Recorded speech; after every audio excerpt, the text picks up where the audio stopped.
Ok. Por un lado tú dices, sí, José, yo sí creo que ahorita en el 2025 tengo sana doctrina. Ahora, ¿qué es sana doctrina? Que no hay error. En el momento que tú admitas que hay error en tu doctrina, ya no es sana doctrina.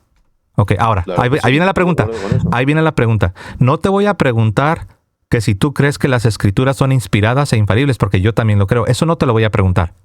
Te voy a preguntar que cómo le haces para, con la mano derecha dices que sí tienes sana doctrina, libre de error, pero con la mano izquierda dices que no crees en la infalibilidad de la misma doctrina. Te estás contradiciendo. Te escucho. No me estás diciendo, no, estás malinterpretando. Yo no dije que no creo en la infalibilidad de la doctrina.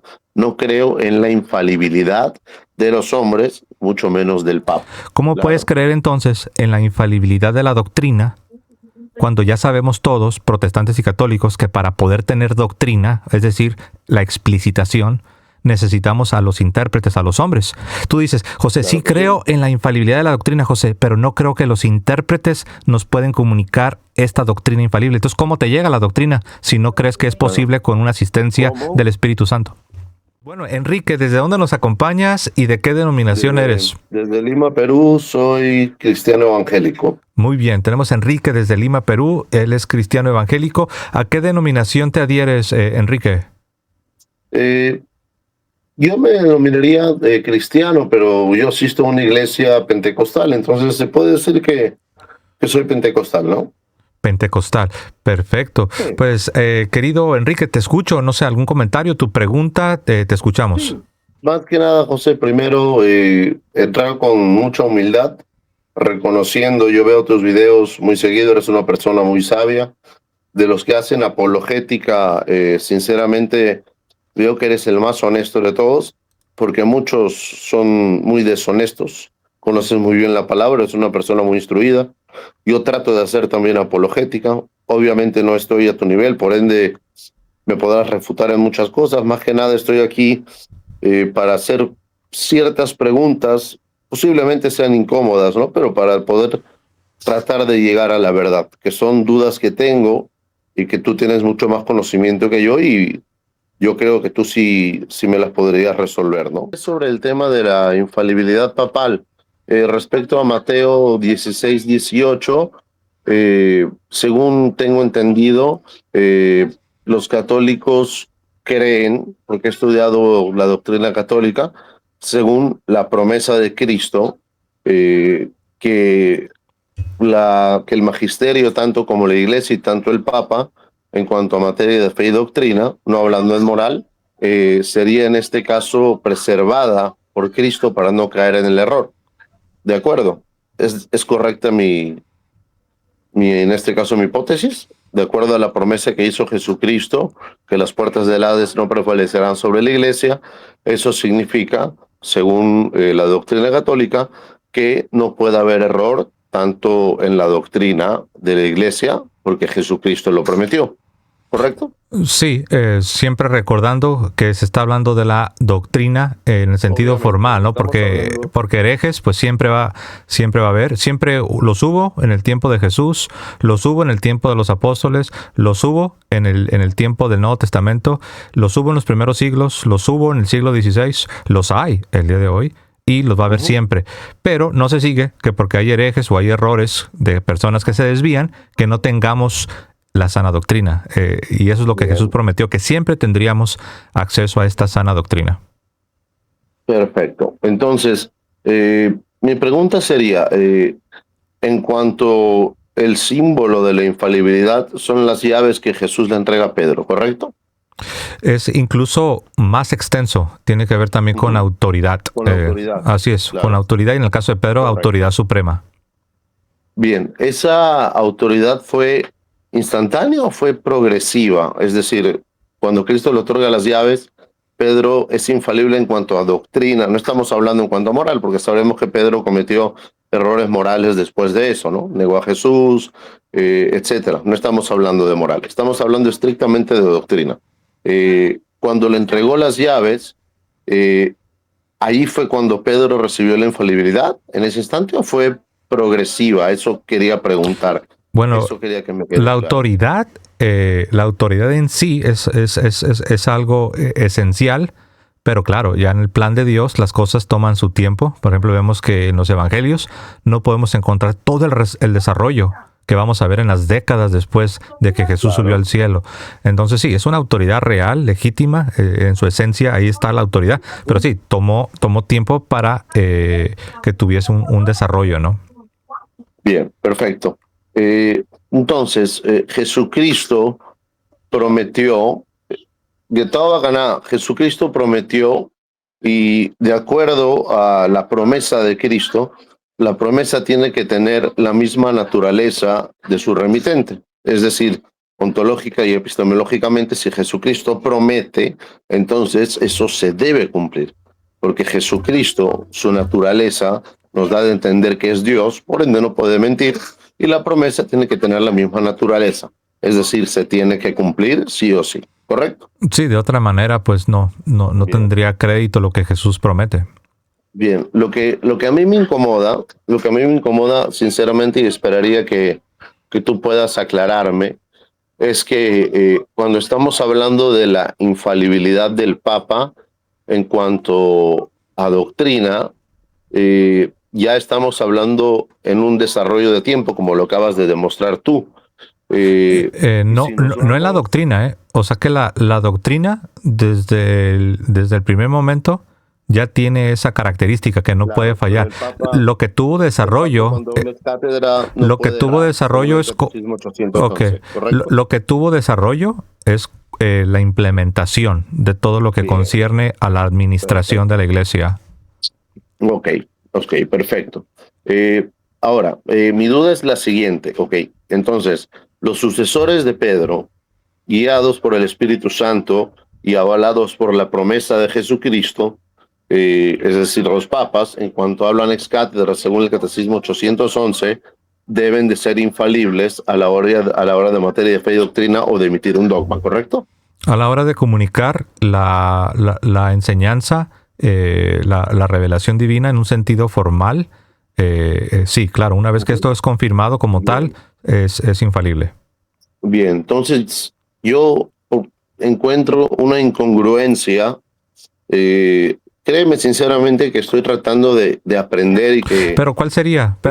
¿Cuál sería esa incongruencia? Sí, ahí voy. Por ejemplo, en el año 681, aquí dice: después de anatemizar a los principales herejes monoteístas mencionados en la citada carta del Papa Gatón, es decir, Sergio de Constantinopla, Ciro de Alejandría, Pirro, Pablo y Pedro de Constantinopla, Teodoro de Farán y el Concilio de Adió, y además decidimos que también el Papa Honorio, que fue Papa de la antigua Roma, sea arrojado de la Santa Iglesia de Dios y sea anatemizado con ellos, porque hemos encontrado, y esto sí me resulta grave, en su carta a Sergio, que siguió la opinión de en todas a las cosas y confirmó sus malvados dogmas. Uh-huh. Entonces, aquí ya me causa una extrañez.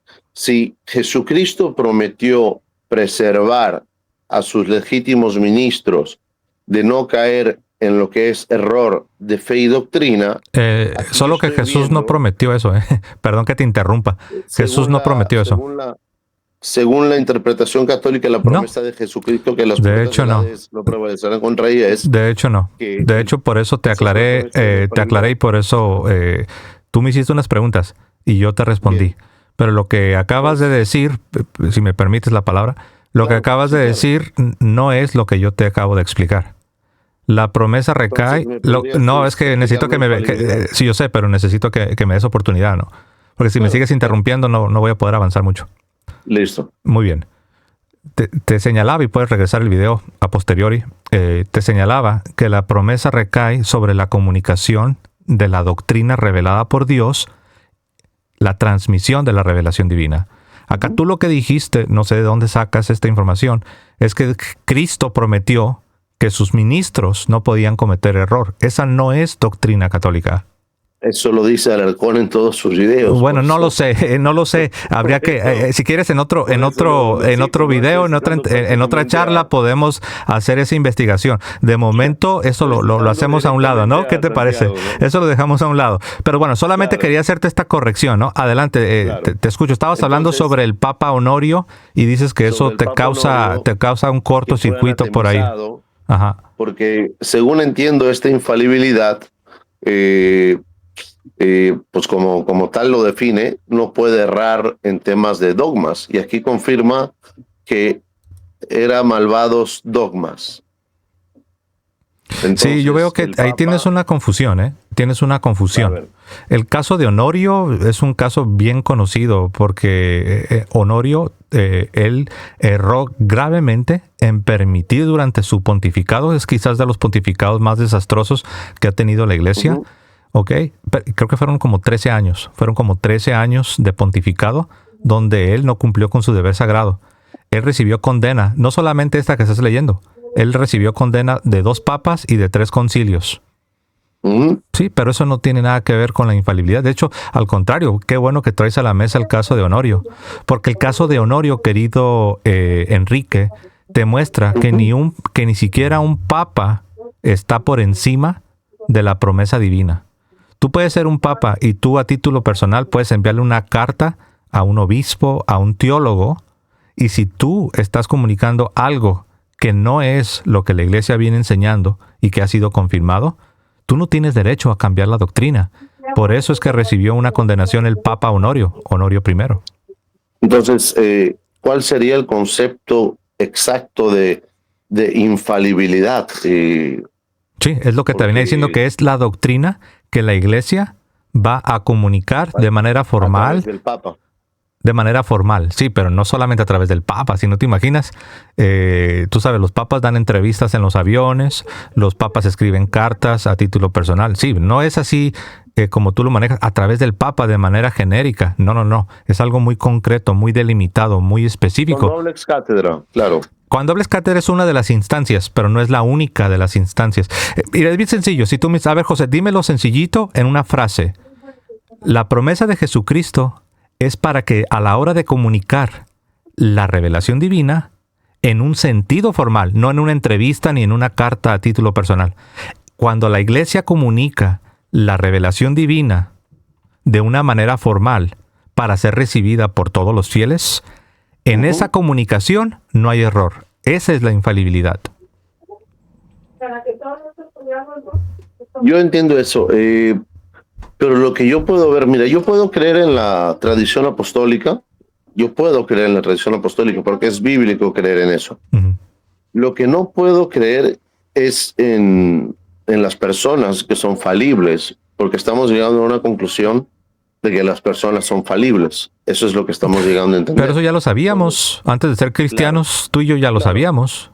Totalmente. Por ende, yo puedo tener confianza en la revelación divina que Dios le dio a Pedro, porque yo sé que se la entregó el mismo Jesucristo. De eso no tengo ninguna duda. Ahora, el problema viene si cuando Pedro se la comunica a Lino se la comunica al siguiente, creo que es Clemente, no me acuerdo, y así sucesivamente durante 2000 años. Yo no puedo creer, es prácticamente humanamente imposible que cada uno no le vaya añadiendo algo. Entonces no estás creyendo en Jesucristo. La revelación de Cristo. Ahí tienes un problemita, porque entonces no estás creyendo a la palabra de Jesucristo. No, es que estoy viendo los hechos. Sí, pero ¿qué te parece si ahorita nos enfocamos en la promesa de Jesucristo? Porque tú dices que sí puedes creer que Cristo le entregó a Pedro la doctrina y a los apóstoles por extensión. Claro. Y que a él está entregando un papel de responsabilidad, ¿no? Pero dices que ya después, en la comunicación, en la transmisión a la siguiente generación, dices que ya no lo puedes creer. Entonces, ¿no se está cumpliendo? ¿Acaso lo que dijo Jesús? Pero ¿por qué en las primeras 2 o 3 generaciones sí lo puedes creer, pero en la tercera y cuarta generación ya no lo puedes creer? Porque hasta el 325, tú bien sabes, José, que primeramente cuando el obispo de Roma, hasta antes del 325, no tenía autoridad sobre los otros obispos. De hecho, sí la tenía. Simplemente, de hecho, si vemos en la historia, en los primeros 2 siglos, No. el obispo de Roma solamente tenía autoridad sobre Roma. San Agustín Realmente escribe no. una carta directamente a Roma. La carta se llama La Ciudad de Dios. Él escribe, no. Yo tengo el documento. Mira.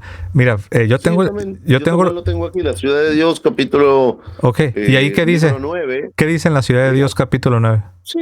A ver. Voy a abrirlo aquí porque aquí lo tengo. Sí, pero antes de que lo leas, dinos así, ¿qué es lo que tú te imaginas que dice San Agustín? Claro, está exhortando directamente a los romanos por adorar a otros dioses y no a Dios. Entonces mi pregunta sería, ¿por qué no va dirigido al obispo de Roma y San Agustín se toma la atribución de escribirle directamente a una iglesia el cual no está bajo su dominio o no está bajo su jurisdicción? Aquí podemos ver la Ciudad de Dios, exhortación a los romanos, ambición a estos bienes, oh genio romano, digno de elogio, raza de los regulos, de los escébolas, de los escipiones, y aquí comienza a exhortarlos sobre, la impiedad te lo destroza y lo hace digno de castigo. Ahora ponte tú a elegir tu camino y hazlo de forma que consigas la gloria sin error alguno, pero no en ti, sino en el Dios verdadero. Hubo un tiempo en que tu gloria sobresalió entre los pueblos, pero por un oculto designio de la providencia divina te faltó el poder de elegir la verdadera religión. Entonces, está hablando de los paganos, no está hablando, ahí no tiene nada que ver, con todo respeto, querido, no tiene nada que ver. Mira, yo te voy a leer algo que sí tiene que ver con el tema, ¿ok? Te voy a leer a Orígenes. Dice, mirad a Pedro, el gran fundamento de la iglesia, la más sólida de las rocas sobre la que Cristo edificó la iglesia. Este es Orígenes en el año 248. Cipriano de Cartago en el año 251. Sobre Pedro edifica la iglesia y a él le da el mandato de apacentar a las ovejas, y aunque asigna un poder semejante a todos los demás apóstoles, sin embargo fundó una sola cátedra y estableció por su propia autoridad una fuente y una razón intrínseca para hacer unidad. En efecto, los demás eran también lo que era Pedro, eran apóstoles, pero se le da una primacía a Pedro, con lo que queda claro que no hay más que una sola iglesia y una sola cátedra. Si alguien no se aferra a esta unidad de Pedro, ¿puede imaginarse tal persona que aún conserva la fe? Si abandona la cátedra de Pedro, sobre la que se ha edificado la iglesia, ¿puede seguir confiando en que está realmente en la iglesia? Y tengo más. Tengo un documento, mira, permíteme, para que la gente vea que no estoy, permíteme un segundito. Te voy a quitar acá, voy a hacer esto, mira. Vamos a hacer esto, y voy a abrir el documento, y luego lo voy a pasar acá, para que al menos la gente vea todas las citas de los padres de la iglesia de los primeros siglos, que todas van a señalar a el Papa, el sucesor de Pedro, como el que tiene la autoridad, no solamente en la región de Roma, tiene la autoridad sobre toda la iglesia. Y aquí está, Optatus, Ambrosio de Milán, Jerónimo, el propio San Agustín. Se me hizo bien raro que tú estés tratando de usar a Agustín cuando él era un defensor de la autoridad del Papa sobre toda la iglesia. Una más de Optato. Me parece también raro porque Epifanio de Salamina, permíteme, es que estoy leyendo. Sí. Epifanio de Salamina, claro. El Papa Dámaso I, en el año 382, él habla también de este oficio. Jerónimo en el 383. Agustín en el 402. Sí, pero tú también trajiste a alguien después del concilio de Nicea. Tú trajiste a San Agustín. Claro. Leo esta y regreso, Leo esta y regreso contigo. San Agustín, en el año 402. Dice que te ha hecho la cátedra de la iglesia romana en la que se sentó Pedro y en la que se sienta hoy Anastasio. Entonces, ahora sí, voy a regresar para que la gente te pueda ver. Entonces, tú trajiste una cita que no tiene nada que ver con el tema. Mientras que yo tengo decenas de citas de padres de la iglesia hablando de la autoridad suprema que tiene el sucesor de San Pedro, ¿no? Entonces yo no entiendo ahí por qué señalabas eso. Dirigida directamente a la iglesia de Roma, y hay más todavía, porque sabes que esta carta... Lo que estabas hablando tiene que ver con las religiones paganas, querido. No tiene nada que ver con la supremacía del Papa. Bueno, cuando Agustín le escribe a Roma, tendría que haberle escrito directamente al pontífice, pero Agustín se toma la libertad de escribirle directamente a Roma, no al pontífice. Ese era mi punto que tenía que traer. No, Ahora, de hecho, Agustín también, cuando él estuvo presidiendo San Agustín, cuando estuvo presidiendo en los concilios del norte del África, él envió los resultados del concilio al Papa para que el Papa los revisara y los claro, porque confirmara. ya era en ese caso, ya era parte del Imperio Romano, ya se había ¿Qué era parte del realizado el Imperio concilio Romano? de la religión católica, claro que sí, pasó a ser la religión del Imperio Romano. Una vez del 325, Pero, cuando Constantino pero ¿eso qué tiene que ver? O convocó, sea, no estamos hablando acá de que estamos si... hablando de autoridad. Ok. Para no ¿Tú olvidarme el crees punto entonces que la iglesia, tú crees que la para iglesia no olvidarme el católica, punto de San ok, Agustín, está bien, un cachito, pero ¿crees tú que la para no iglesia olvidarme, católica solamente. nació entonces en el siglo cuarto? Como tal, como Iglesia Católica Romana, la verdad que sí, Ok, la verdad que sí. entonces, ¿cómo explicas que tenemos acá a Cipriano hablando precisamente de de la suprema autoridad que tiene el Papa en el siglo, en los años 200? Bien, se tenía una referencia sobresaliente a Roma, totalmente, lógicamente, pero no había una autoridad como tal que regiera como en los otros. Es más, a eso hoy, San Agustín, en su carta Unitatim Ecclesiam, él tiene una rencilla con los donatistas. ¿Por qué? Porque los donatistas mencionan que ellos son la verdadera iglesia, mencionan también que el que no está sujeto a donato no tiene la salvación. Y Ok, San Agustín lo escribe, voy a parafrasear, pero no me San respondiste Agustín a mi escribe, pregunta. ¿dónde está la iglesia verdadera? ¿O con los No me donatistas respondiste o a mi con pregunta. nosotros? Cuando estoy A eso citando voy. a San Agustín, primero lo quisiste usar a San Agustín, pero totalmente fuera de contexto. Luego, cuando yo lo quise usar, me dices, ah, no, pero ya no cuenta, porque eso ya es después de que la Iglesia Católica ya era No, la religión oficial del Imperio Romano. lógicamente, Y luego yo te dije, no, no es lógico, te estás contradiciendo. Y luego yo te dije, pero entonces, no. ¿cómo explicas que tienes a Cipriano de Cartago alrededor del año 250 hablando de la supremacía que tiene el sucesor de San Pedro, cuando todavía la iglesia no era la religión oficial del Imperio Romano? ¿Cómo lo explicas? No respondiste nada, querido. Claro, ahora te explico también. La figura papal, tú dices que San Agustín estaba de acuerdo con ella.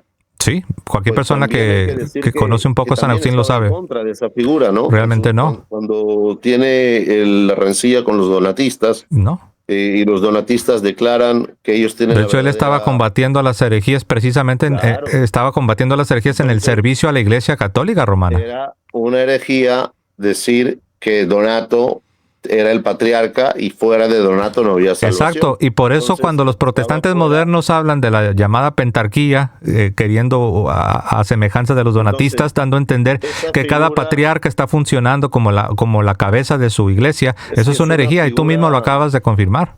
es una figura hereje, la cual con el tiempo la adoptó la Iglesia Católica.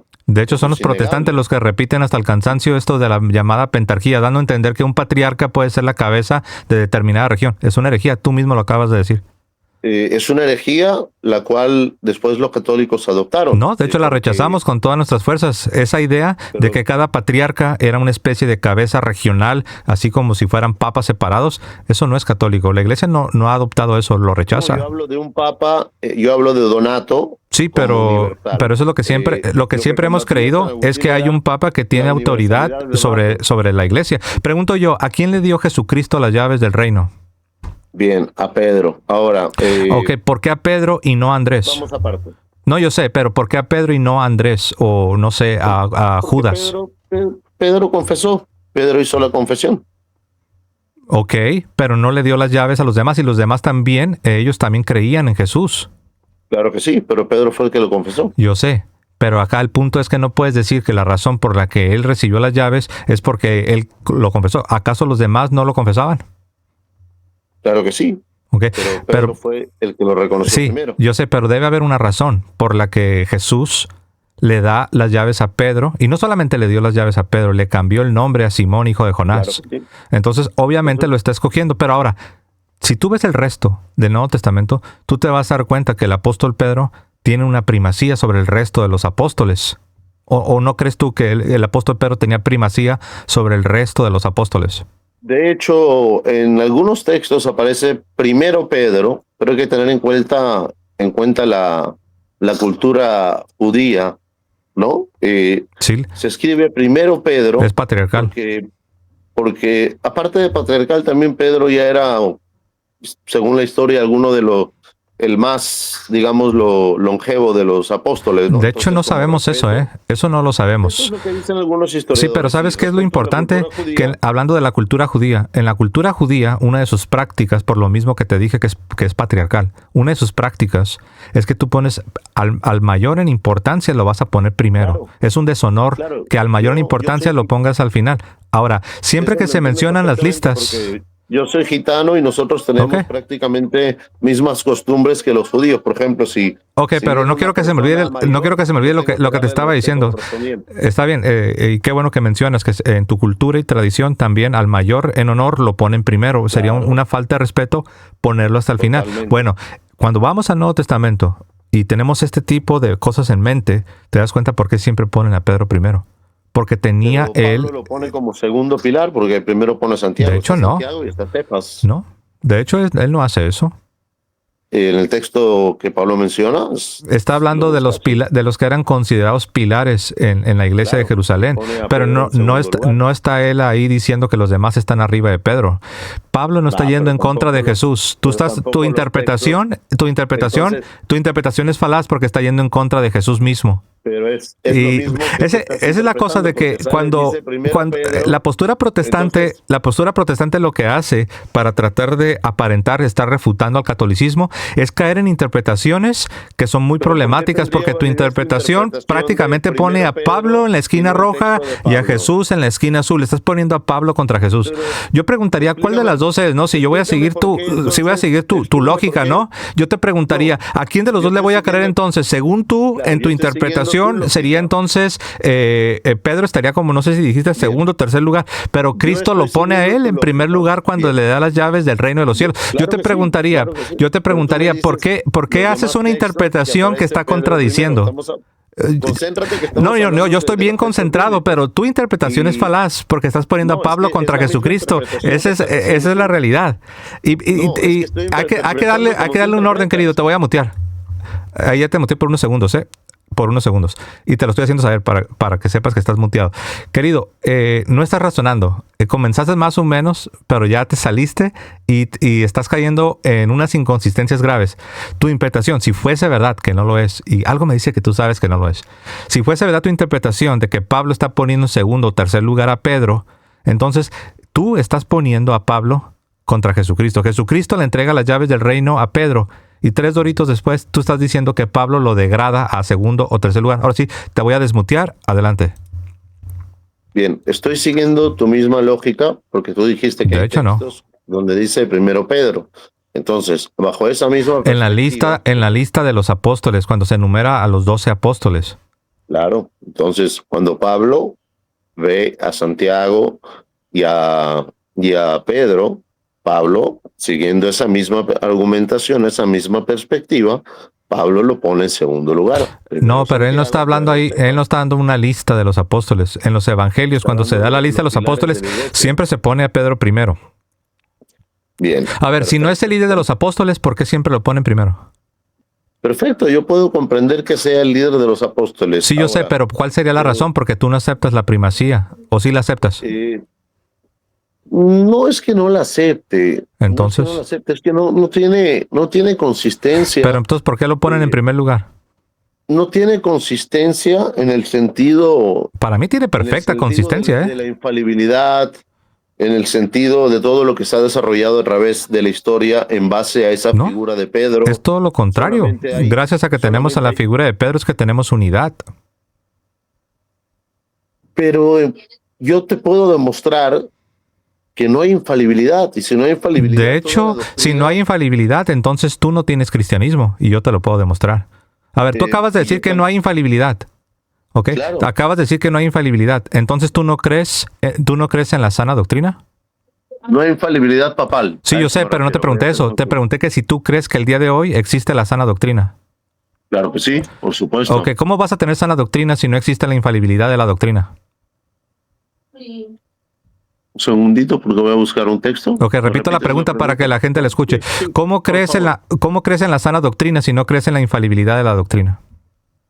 Yo creo en la sana doctrina de acuerdo a las escrituras, porque la escritura es inspirada por Dios y lo dice el documento de Verbum también de tu iglesia. Sí, pero no te pregunté de la inspiración. Yo te pregunté que ahorita en el 2025, ¿cómo puedes creer que tienes ahorita sana doctrina si no estás creyendo en la infalibilidad de la doctrina? No estoy creyendo en la infalibilidad del Papa, no de la doctrina. Sí, pero estamos hablando de doctrina. Cuando hablamos del Papa es precisamente en función con la doctrina. Ahora, te pregunto, hasta ahora no estás respondiendo. Sé que tal vez has de estar trabajando el cerebro para ver cómo respondes, pero hasta ahora no has respondido. Es la verdad. Es que mira, no solamente somos tú y yo, la gente está escuchándonos. Te lo repito por tercera vez. Por tercera vez te lo voy a preguntar. ¿Cómo dices que sí crees que ahorita tienes la sana doctrina cuando no crees en la infalibilidad de la misma? Porque creo en la infalibilidad de las escrituras, creo que la escritura... Pero esa no es doctrina, hay una diferencia entre escritura y doctrina. ¿Pero qué es lo que contiene la escritura? La diferencia es la siguiente, la diferencia es la siguiente, la doctrina implica una explicitación de la revelación divina. Pero tú dices que, fíjate lo que dices tú, dices que con la mano derecha tú crees en la sana doctrina que incluye explicitaciones, pero con la mano izquierda dices que no crees en la infalibilidad de la misma doctrina. Te estás contradiciendo. No creo en la infalibilidad de las personas. Pero acá estamos hablando de la doctrina. Recuerda que la única razón por la que existe un papado es por la doctrina. Era infalibilidad papal. Entonces, yo te puedo demostrar bíblicamente que hay un fallo, en este caso, doctrinal. Si hay un fallo, y es en la parte protestante. Porque la parte protestante, al rechazar la infalibilidad de la doctrina, no pueden tener sana doctrina. ¿Te puedo presentar un texto? Porque sí, me lo puedes presentar, pero más me gustaría que me respondieras porque te hice la pregunta 3 veces y no me respondiste. Te respondí, creo en la infalibilidad de las Escrituras y el Espíritu Santo como Paracletos, que es el que nos... Sí, yo sé, pero no estás respondiendo mi pregunta. Mi pregunta es diferente. Trata de escuchar. No, yo sé que estás respondiendo, pero no estás respondiendo a lo que yo te pregunté. Ahí va la pregunta una vez más. Responda como tú quieres que responda. No. Tú tienes la libertad de dar tu respuesta, pero al menos interactúa con la pregunta. Es lo único que te pido. No te estoy diciendo que respondas lo que yo quiero que tú respondas. Te estoy pidiendo que tú mismo interactúes con la pregunta. Ok. Por un lado tú dices, sí, José, yo sí creo que ahorita en el 2025 tengo sana doctrina. Ahora, ¿qué es sana doctrina? Que no hay error. En el momento que tú admitas que hay error en tu doctrina, ya no es sana doctrina. Ok, ahora, ahí viene la pregunta. Ahí viene la pregunta. No te voy a preguntar que si tú crees que las escrituras son inspiradas e infalibles, porque yo también lo creo. Eso no te lo voy a preguntar. Te voy a preguntar que cómo le haces para, con la mano derecha dices que sí tienes sana doctrina, libre de error, pero con la mano izquierda dices que no crees en la infalibilidad de la misma doctrina. Te estás contradiciendo. Te escucho. No me estás diciendo, no, estás malinterpretando. Yo no dije que no creo en la infalibilidad de la doctrina. No creo en la infalibilidad de los hombres, mucho menos del Papa. Pero ¿cómo puedes tener infalibilidad? Ok, estoy siguiendo tu argumento y escucha mi pregunta para que veas que sí te estoy siguiendo. ¿Cómo puedes creer entonces en la infalibilidad de la doctrina cuando ya sabemos todos, protestantes y católicos, que para poder tener doctrina, es decir, la explicitación, necesitamos a los intérpretes, a los hombres? Tú dices, José, sí creo en la infalibilidad de la doctrina, José, pero no creo que los intérpretes nos pueden comunicar esta doctrina infalible. Entonces, ¿cómo te llega la doctrina si no crees que es posible con una asistencia del Espíritu Santo? Por medio de la asistencia del Espíritu Santo. El Señor Jesucristo nos dijo, les dejaré otro consolador. La palabra consolador, sabes bien qué significa Paracletos. Paracletos es una especie de Google Maps, ¿no? Su traducción oficial. Que cuando te vas por el otro camino te dice, regrésate por aquí, regrésate por allá, y te lleva por el camino correcto. Entonces yo creo en el Espíritu Santo como guía. Yo creo que el Espíritu Santo nos guía a toda buena obra, y yo creo que el Espíritu Santo es el que nos revela la palabra y nos revela la Pues mira, qué bueno que tomaste la última parte de lo que yo te decía, porque te dije, ¿cómo puedes decir que sí crees en la infalibilidad de la doctrina si al mismo tiempo dices que no crees que estos hombres o estos intérpretes pueden ser asistidos por el Espíritu Santo para entregarnos una doctrina que no contenga errores? Y tomaste la idea del Espíritu Santo, pero eso es exactamente la razón por la que los católicos creemos que sí podemos tener una doctrina, porque el Espíritu Santo asiste a la iglesia para que nos entregue una sana doctrina que está libre de todo error. Lo que tú dijiste confirma la postura católica. Perfecto, yo estoy de acuerdo con eso, pero el problema aquí es cómo volvemos a la infalibilidad. Cuando te pregunté si la infalibilidad era progresiva o era instantánea, tú me respondiste... Pero preguntaste de la autoridad, solo para que quede claro, me preguntaste de la autoridad. El video está grabado. ¿Te vuelvo a reformular la pregunta? Sí, yo sé, nada más te estoy recordando que cuando me habías preguntado, me preguntaste sobre esa autoridad que Jesús le está dando con las llaves. Nada más para recordar, porque la gente va a volver a ver todo, ¿eh? La reformulo. Si la quieres cambiar, adelante. Reformúlala, porque me habías preguntado de la autoridad, pero van de la mano, la verdad. El asunto de la autoridad va de la mano con la asistencia para que la doctrina se comunique sin error, infaliblemente. Cuando Jesucristo le dio las llaves a Pedro, le hizo la promesa que todo lo atarás en el cielo y todo será desatado. Entonces, Jesucristo, esa infalibilidad, ¿se la dio a Pedro instantánea o progresivamente? Muy bien. Cuando fuese necesario comunicar de manera formal, ya estaba disponible para que la iglesia, en unión con Pedro, pudieran hacerlo. A la hora de comunicar doctrinas, Pedro era infalible. Sí, no es algo así como que le cae un rayo del cielo, le entra a su alma y de repente como que se transforma en un superhombre. No, es para comunicar, comunicar de manera formal la doctrina para todos los hombres de todos los tiempos. Bien, ahora yo tengo un argumento bíblico que no me deja pensar eso y me deja pensar que la promesa de Jesucristo fue malinterpretada. Te voy a presentar mi argumento. Según Hechos 15, Pedro preside un concilio. Ustedes lo reconocen que Pedro es el que preside el concilio.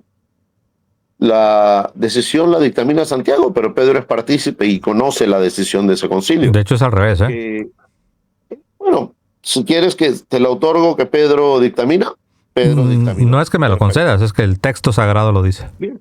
Perfecto, entonces Pedro dictaminó no judaizar a los gentiles, ¿correcto? Desde el momento que se dictamina esa doctrina, el que no la cumpla comete herejía. ¿Es correcto? No necesariamente herejía, porque no toda desobediencia es automáticamente herejía, ni siquiera es automáticamente cisma. En cuanto a doctrina, sí es herejía. Sí, pero escucha lo que te dije.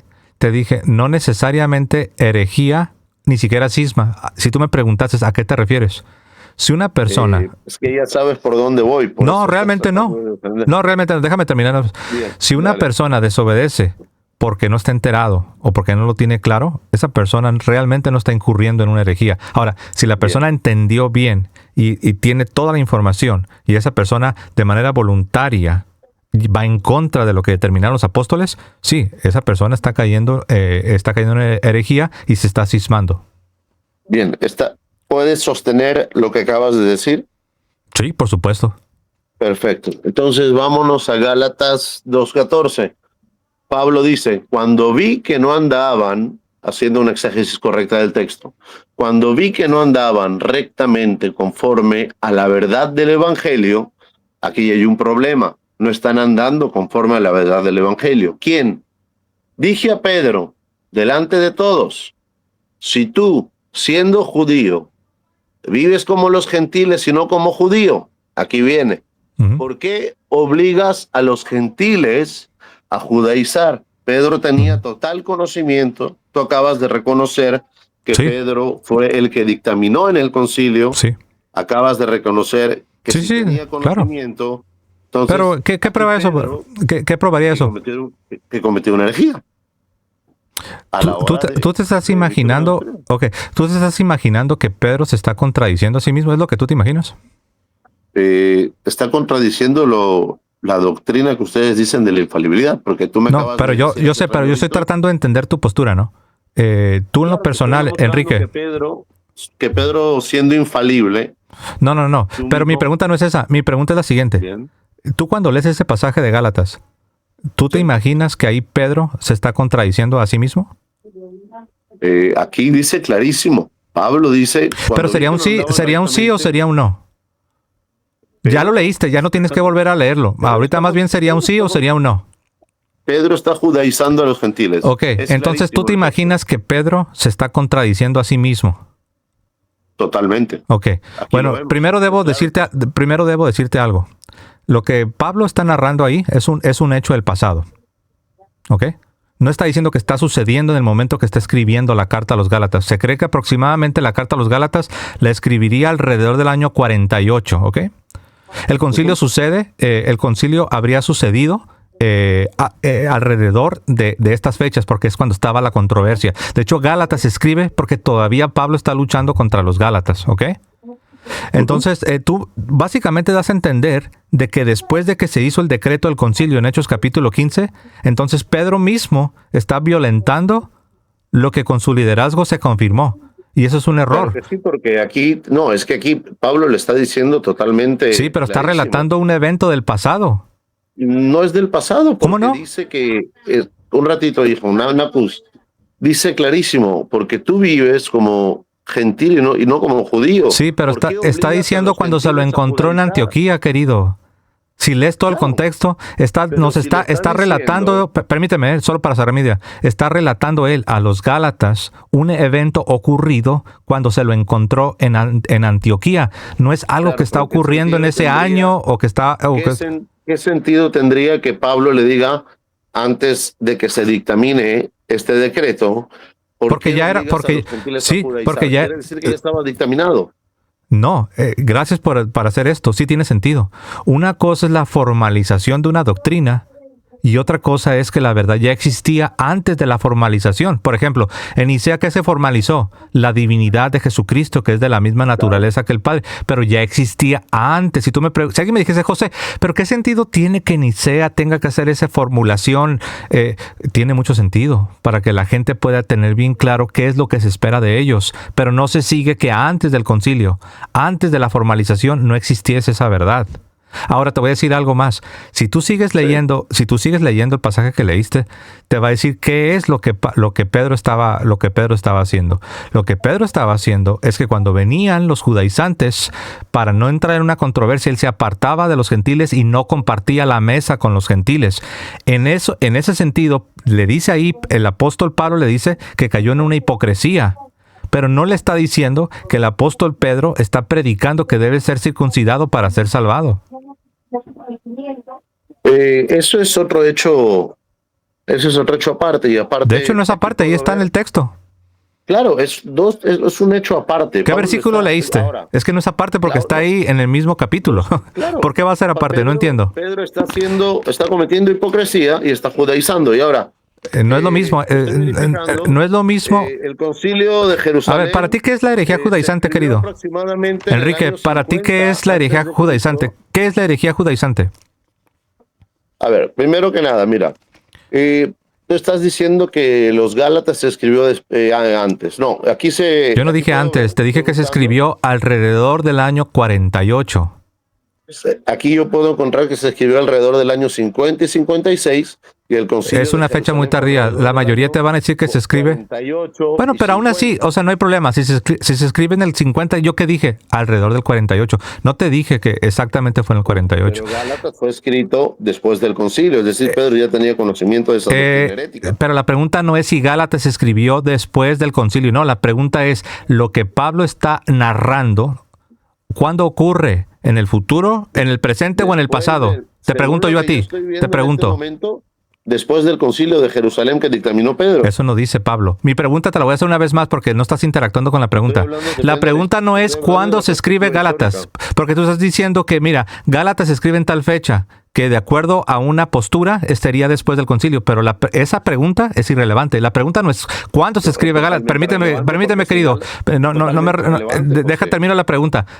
Es que te voy a explicar para que veas. Tú deberías estarte preguntando por qué Plasencia dice que la pregunta no es cuándo se escribe la carta a los Gálatas. ¿Qué es lo que está diciendo Plasencia? Ahí te va lo que estoy diciendo. La pregunta es esta. Lo que Pablo está narrando cuando está escribiendo con su puño y letra la carta a los Gálatas, el evento que está narrando que ocurrió en Antioquía. ¿Cuándo ocurrió eso? ¿Ocurrió en el pasado, ocurrió en el futuro o ocurre en el presente? Bien. Estaba ocurriendo después del concilio de Jerusalén. Pero te pregunto, cuando escribe Gálatas, el evento de Antioquía, Presta atención, ¿eh? Esto es cuando él se lo encuentra en Antioquía. ¿Cuándo ocurrió eso? ¿Acaso no fue en el pasado?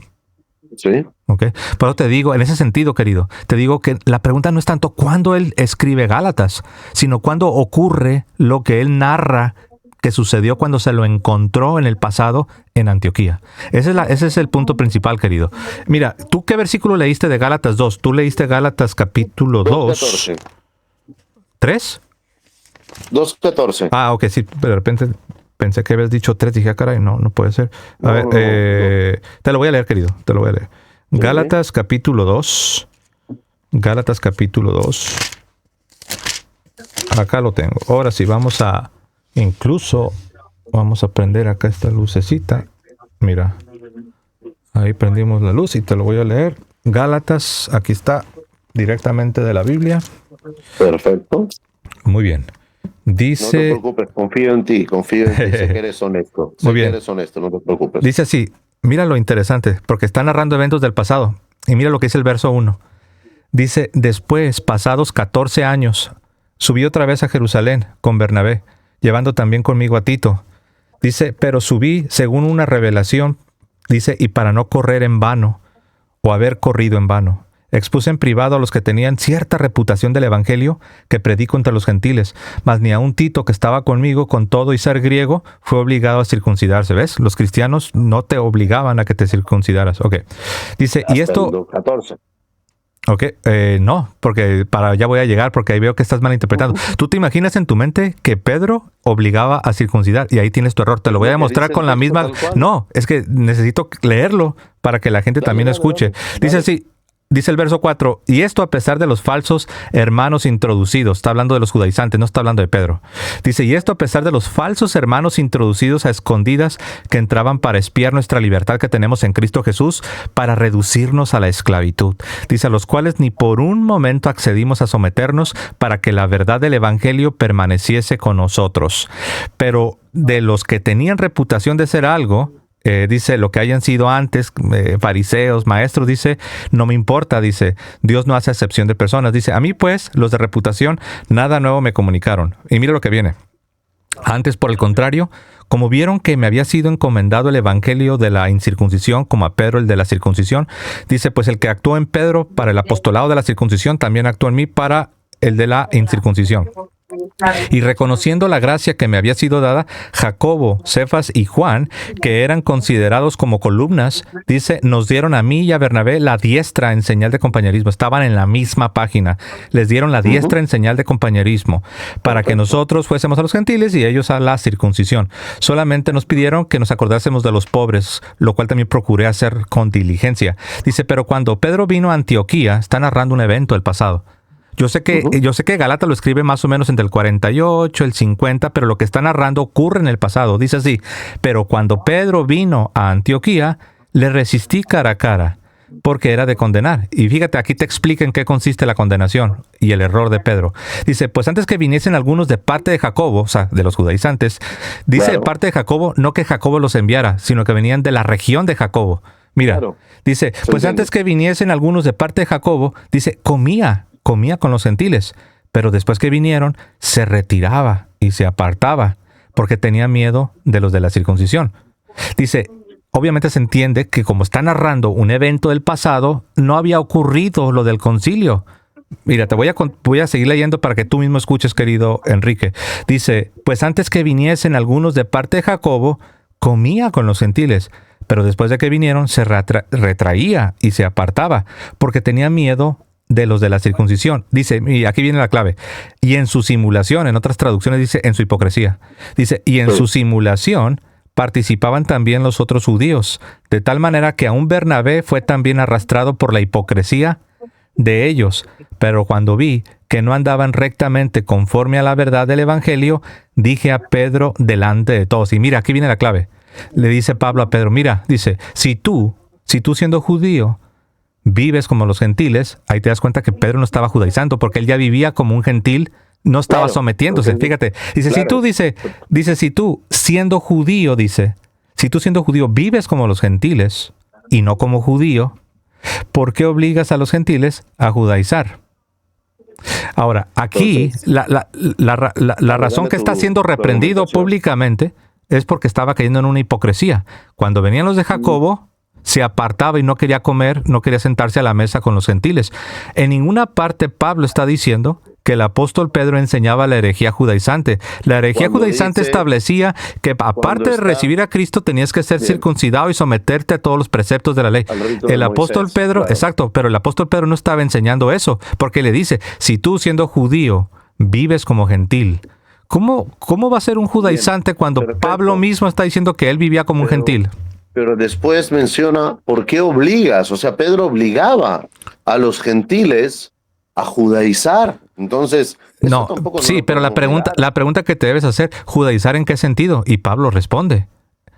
Pablo responde ¿cómo? Con su hipocresía, que cuando venían los que tenían un punto de vista distinto, por miedo a ellos, se apartaba y ya no comía con los No, gentiles. Ahí lo dice. estamos hablando de otro hecho. De Estamos hecho, hablando de no. otro hecho. Ahí mismo lo Es dice un Pablo. No, hecho, es que no es otro hecho una porque cosa no quita Pablo la, lo está una cosa narrando, no dice. quita la otra. De Una hecho, cosa no dice quita la Pablo, otra, José. antes de que viniesen los judaizantes, comía con los Ahora, gentiles. Venían los judaizantes y ¿qué hacía? Se apartaba de comer con los gentiles.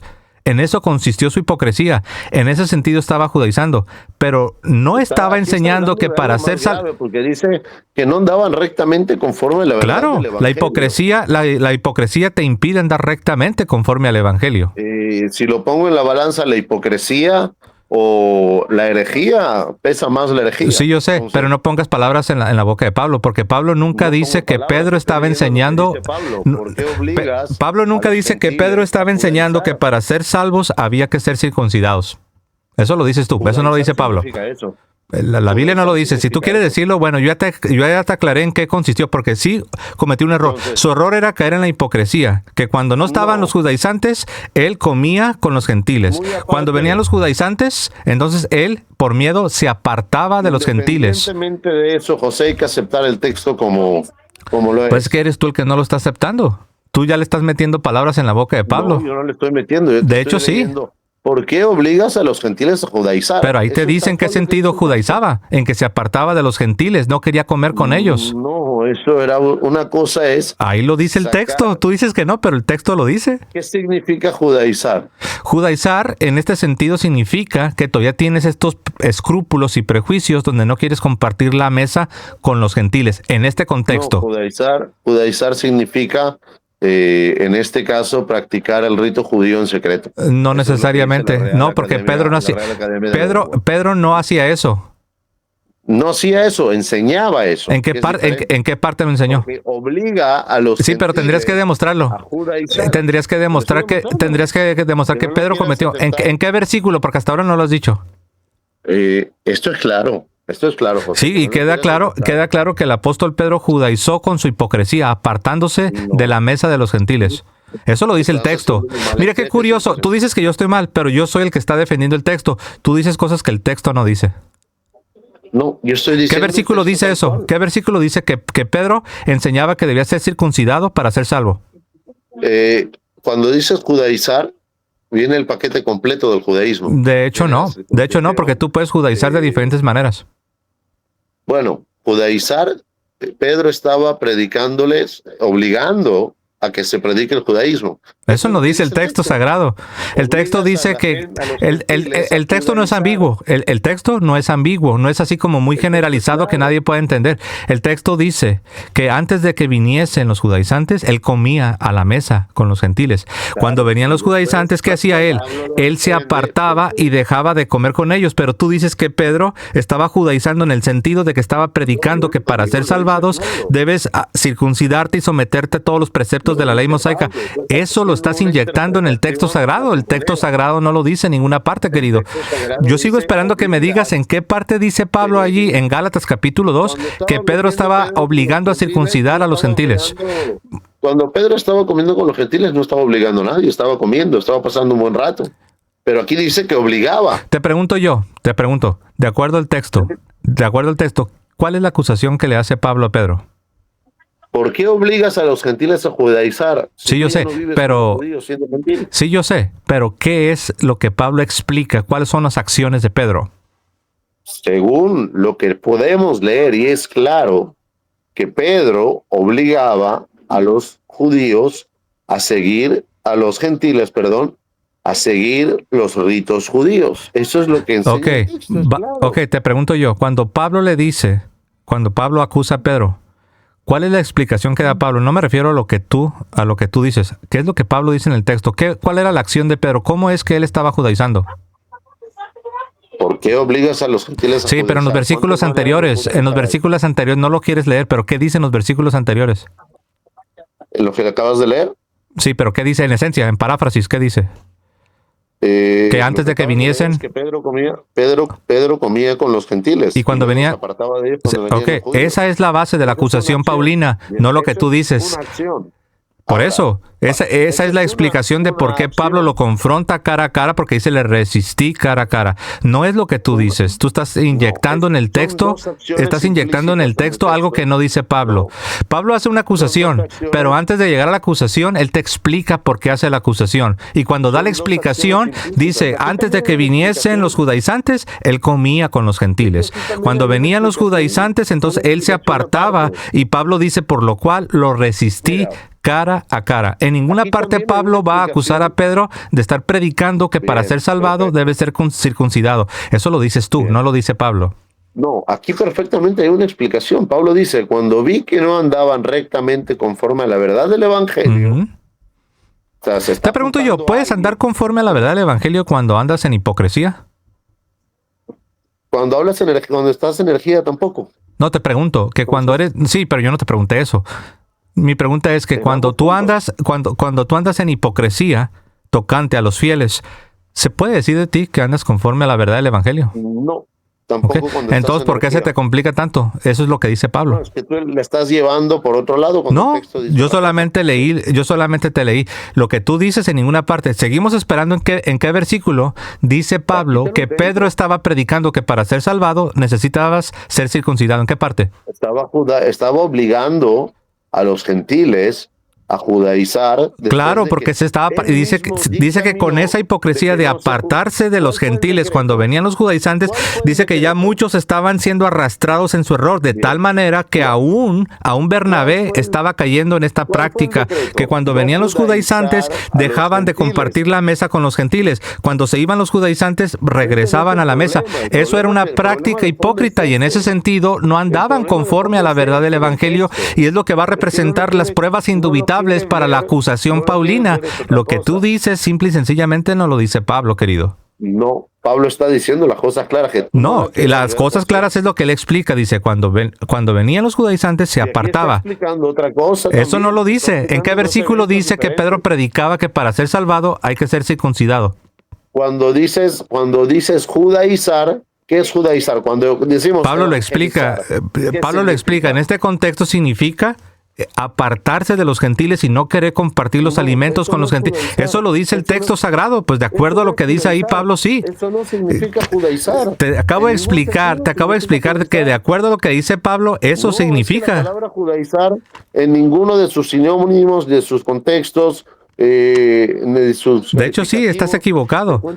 Tú te imaginas que la única manera de judaizar es obligar a las personas a ser circuncidadas. No es la única manera. Es lo que dice, yo no digo que sea la única. Entonces, si no es la única, entonces ¿por qué forzosamente quieres interpretarlo? Lo quieres interpretar de una manera que no lo dice Pablo. Lo acabas de reconocer, no es la única. A ver, ¿es la única manera o no es la única? La manera en la que tú dices no es judaizar. Pues es lo que dice Pablo.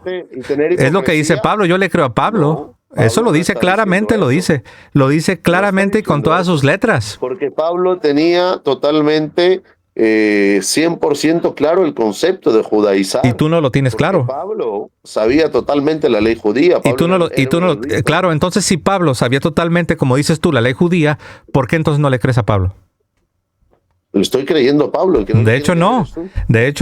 Te lo voy a leer una vez más te lo voy a leer. Okay. Hay dos eventos aquí que Pablo está narrando. Ok, te lo voy a leer una vez más. Ok, permíteme leerlo. Yo sé que ya te lo leí, pero ahora me gustaría... Permíteme, querido, no te quiero... Sí, yo sé, pero permíteme, porque es que estoy yo tomando la palabra. No, permíteme. Permíteme. Necesito que me des permiso. Necesito que me des permiso. Ok. Dale. Ya te lo leí, pero te lo voy a leer una vez más, ¿ok? Dice, pero cuando Pedro vino a Antioquía, le resistí cara a cara. Perfecto. Ok, la acusación que va a hacer más adelante es a lo que se refiere cuando dice que lo resistió, permíteme, lo resistió cara a cara. Y luego él mismo te va a decir en qué consistió esa resistencia, te lo leo. Dice, pues antes que, permíteme querido, no he terminado, voy empezando. Pues antes que viniesen algunos de parte de Jacobo, o sea, los judaizantes, dice, comía con los gentiles, pero después que vinieron se retraía y se apartaba de ellos, porque tenía miedo de los de la circuncisión.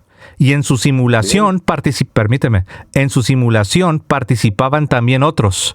Dice, otros judíos, de tal manera que aún Bernabé fue también arrastrado por la hipocresía de ellos. Después de que dio esta explicación, dice, cuando vi que no andaban rectamente conforme a la verdad del Evangelio, dije a todos, dije delante de todos, perdón, si tú, Pedro, siendo judío, vives como gentil. Mira, ahí lo dice, tú estás viviendo como gentil. Él no era un judaizante, pero tu interpretación demanda de que Pedro predicaba que si no te circuncidas y no te haces judío, permíteme. Sí, yo no, permíteme porque no quieres que yo hable y necesito hablar. Ok, entonces aquí claramente lo dice y lo voy a terminar de leer.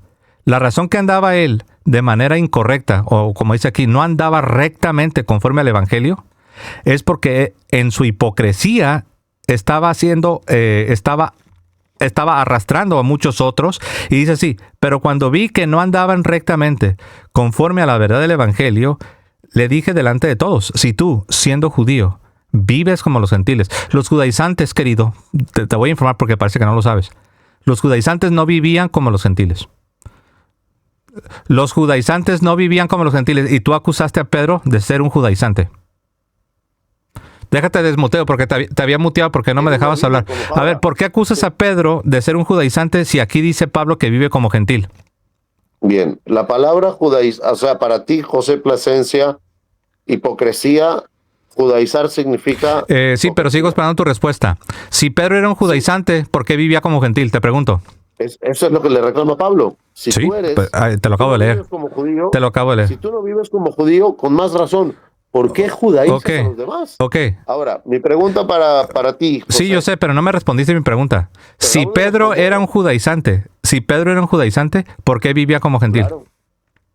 Vivía como gentil y eso es lo que le reclama Pablo, con más sentido aún. No, ¿estás diciendo que Pablo estaba defendiendo la herejía judaizante? No, yo estoy diciendo... Entonces te lo voy a volver a preguntar una vez más. Todo esto queda grabado, es increíble. Si Pedro era un judaizante, porque tú lo acusaste de ser un judaizante. Claro. Ok. Si Pedro era un judaizante, ¿por qué vivía como gentil? Eso es lo que le reclama Pablo. Pablo le está reclamando. No, eso no le está reclamando Pablo. Pablo no está defendiendo, la herejía judaizante, querido. Juan, no puedo creer que estás dispuesto a decir que Pablo le reclama que no estaba siendo un judaizante. No, le está reclamando aquí que él no vive como judío. Claro, por la hipocresía. Pero en ningún momento Pablo lo va a acusar de ser un judaizante. Bueno, para ti entonces queda claro que judaizar significa ser hipócrita. En este contexto, sí. Eso es lo que estás manifestando. Sí, pero hipócrita no en un sentido aislado. Hipócrita en el sentido de que antes de que vinieran los judaizantes, él se apartaba. Primero comía con los gentiles, comía, entonces, y no había problemas. Cuando venían los judaizantes, sí, claro, se apartaba de ellos. Es lo que dice Pablo. Estamos mal, José. No, pues eso dice el texto. Al menos que estés preparado para acusar al texto sagrado de estar mal. Pero sabes, no terminé de leer, te lo voy a, ya nomás termino, me quedan 2-3 versículos. Sí, claro. Pero cuando vi que no andaban rectamente conforme a la verdad del Evangelio, dije a Pedro delante de todos, si tú siendo judío vives como gentil, aquí se cae al suelo lo que tú dices que él era un judaizante. Si tú siendo judío vives como gentil, dice, y no como judío, dice, ¿por qué obligas a los gentiles a judaizar? Dice, nosotros judíos de nacimiento, déjame terminar, pues, nosotros judíos de nacimiento y no pecadores entre los gentiles, sabiendo que el hombre no es justificado por las obras de la ley, sino por la fe de Jesucristo, nosotros también hemos creído en Jesucristo para ser justificados. Al contrario, Pablo está diciendo, tú y yo creemos que vamos a ser salvados por la fe de Jesucristo, pero tú estás diciendo lo contrario. ¿Estás dando a entender? No, yo no lo estoy diciendo, lo está diciendo el texto, José, y tú acabas de decir... Lo que tú estás diciendo es que Pedro no creía que éramos salvados por la fe de Jesucristo. Te pregunto yo. Tú tienes que defender esto. No, yo No, yo sé. no dije eso. No utilices palabras. No, sí, porque lo acusaste de judaizante. ¿Puede un judaizante? Claro, ¿Cuál de las dos se pone de acuerdo? ¿Era o no era judaizante? No te estoy poniendo palabras. Tú lo dijiste. Era judaizante, pero judaizaba a los demás. Eso es lo que dice el texto. Pero dijiste que... No era él no practicaba el judaísmo, pero obligaba A a los ver, demás. tú estás diciendo que el apóstol Pedro predicaba la teología judaizante. Eso es lo que dice el texto. Eso no dice el texto. ¿En qué versículo lo dice? En ninguna parte lo dice. Al contrario, Pablo está diciendo que Pedro, al igual que él, creía que eran salvos por la fe de Jesucristo. Y eso denota más hipocresía de lo que de lo que sabemos. El apóstol Pedro no creía y no predicaba la teología judaizante. Al contrario, Pablo dice, nosotros hemos creído en Jesucristo y creemos que el hombre es justificado por la fe de Jesucristo. Totalmente, pero tú habías dicho que Pablo estaba acusando a Pedro de la teología judaizante. El problema aquí, José, es el problema es que quieres salirte por la tangente. No. Sí, porque el apóstol Pablo no acusó a Pedro de creer en la herejía judaizante. Derrumba la infalibilidad. No, realmente no. Realmente no, porque ha habido muchos papas que han caído en hipocresía.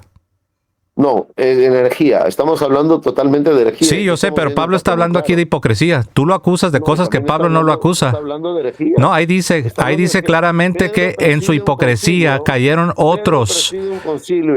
Te pregunto yo, ¿Pablo sí o no lo acusó de la hipocresía? Y por eso mismo lo resistió cara a cara. Pedro preside un concilio. No, mira, ya acá no estás escuchando. Ahí ya te voy a quitar, querido. Te puse atrás de escenas. La gente no te puede escuchar. No, sí, pero es que ya no estás queriendo razonar. No, nadie torció el texto. Simplemente te mostré que Pablo no lo acusa de predicar la teología. Mira, te voy a traer de regreso, pero te pido que si yo estoy hablando, déjame hablar, porque ya nada más estás encimándote.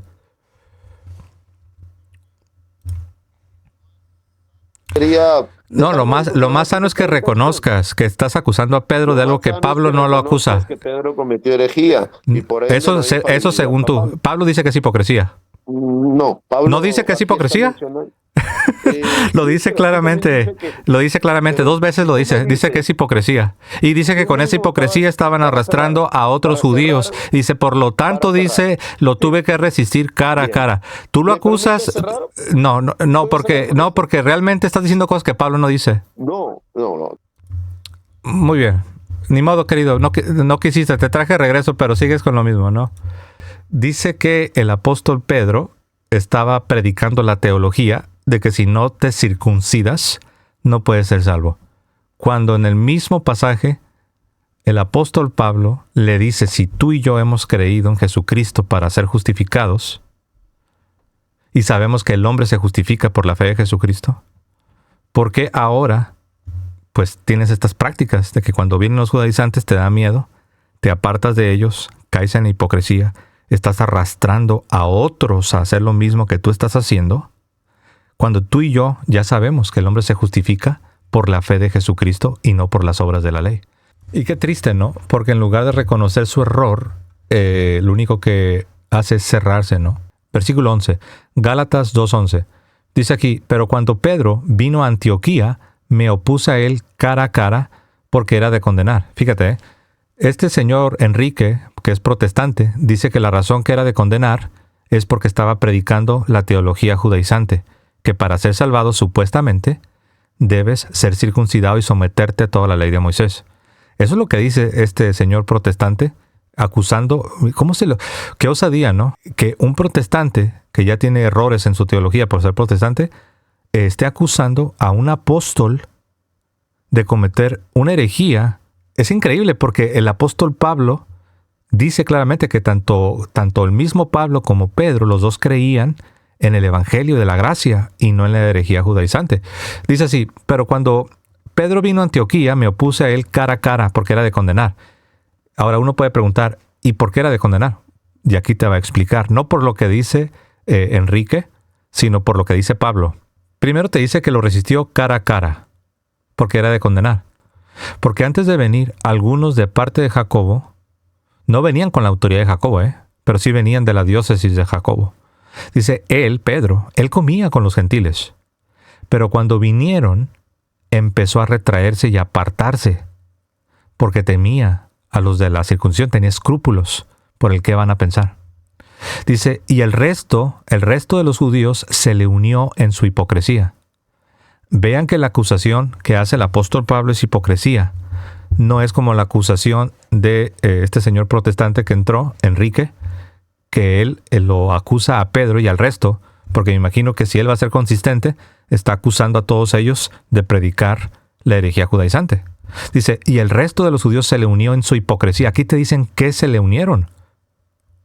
Si Pedro estaba predicando que necesitas ser circuncidado y someterte a toda la ley de Moisés para ser salvo, ¿por qué entonces aquí Pablo dice que en lo que se le unieron, dice aquí, los judíos se le unieron en qué? En su hipocresía. De tal manera que aún Bernabé fue arrastrado otra vez por la hipocresía. Aquí te dice por qué fue arrastrado. Nunca dice que fue arrastrado por la herejía judaizante, ¿eh? Nunca te dice eso. Te dice que fue arrastrado por la hipocresía. Dice de tal manera que aún Bernabé fue arrastrado por la hipocresía de ellos. Pero cuando vi que no andaban con rectitud en cuanto a la verdad del Evangelio, ¿en qué sentido, Pablo? ¿En qué sentido no andaban con rectitud? Pablo te contesta, te lo acabo de decir. Cayeron en hipocresía y estaban arrastrando a muchos en esa hipocresía. ¿Ok? Dice, pero cuando vi que no andaban con rectitud en cuanto a la verdad del Evangelio, dije a Pedro delante de todos, si tú siendo judío vives como los gentiles. Pablo aquí está derrumbando la teoría de que dicen que el apóstol Pedro estaba siendo un judaizante. Aquí le dice, tú vives como gentil, tú no eres un judaizante. ¿Y saben lo que dijo este señor Enrique? Pues ustedes lo escucharon, ¿no? Dice, no, es que por eso lo está reprendiendo. Está diciendo que Pablo está reprendiendo a Pedro porque no es un judaizante consistente. No es un judaizante íntegro. ¿Cómo va a estar reprendiendo a Pedro por no ser un judaizante consistente? Lo está reprendiendo por no ser un cristiano consistente. No lo está reprendiendo porque es un judaizante inconsistente. Como que si Pablo estuviera defendiendo la postura judaizante. Él lo puso completamente al revés. Alguno me preguntará, José, entonces ¿por qué lo está reprendiendo? Por no ser un cristiano consistente. Por eso lo está reprendiendo. Por no ser un cristiano consistente. Alguno dirá, a ver, compruébamelo, José. Te lo compruebo. Te sigo leyendo. Dice, si tú, siendo judío, o sea, de nacimiento, vives como gentil. Pregunto yo, ¿qué judaizante vive como gentil? Pero bueno, de acuerdo a Enrique Protestante, sí, ¿no? Pero dice, si tú, siendo judío de nacimiento, vives como gentil, porque has recibido el Evangelio, obviamente. Dice, y no como los judíos. Dice, ¿por qué obligas a los gentiles a vivir como judíos? ¿A vivir en qué sentido? ¿A vivir en qué sentido? En el asunto de no comer con los gentiles, apartarse de ellos, no juntarse con ellos. Dice, nosotros somos judíos de nacimiento. Cuando dice nosotros, está incluyendo a Pedro. Nosotros somos judíos de nacimiento y no pecadores de entre los gentiles. Sin embargo, sabiendo que el hombre no es justificado por las obras de la ley como los judaizantes, sino mediante la fe en Cristo Jesús, también nosotros. ¿Quiénes son nosotros? Pablo y Pedro. ¿Con quién está dialogando Pablo? Con Pedro. Dice aquí, también nosotros hemos creído en Cristo Jesús para que seamos justificados por la fe en Cristo y no por las obras de la ley, puesto que por las obras de la ley nadie será justificado. Entonces, claramente el apóstol Pablo le está reprendiendo, realmente sí está exhortando al apóstol Pedro, y le está diciendo, oye, mira, si tú y yo hemos creído en Jesucristo, hemos creído al Evangelio, y sabemos que somos justificados por la fe y no por las obras de la ley, ¿por qué eres hipócrita y en la práctica actúas como si todavía hay que vivir como un judío? Pues cuando vienen los judaizantes te da miedo y te apartas y ya no quieres comer, no quieres compartir la mesa con los gentiles, con los cristianos de origen gentil, y tú estás arrastrando a muchos con esta hipocresía. Esa es la razón por la que el apóstol Pablo resistió cara a cara a el apóstol Pedro, no por la falsa acusación que le hizo Enrique Protestante. Entró a acusar aquí al apóstol Pedro de estar predicando la teología judaizante. Así de que muchas gracias, un abrazo, Dios me los bendiga. Me despido como siempre, diciendo que viva Cristo Rey y que viva Santa María siempre Virgen. Hasta luego, queridos hermanos. Un abrazo.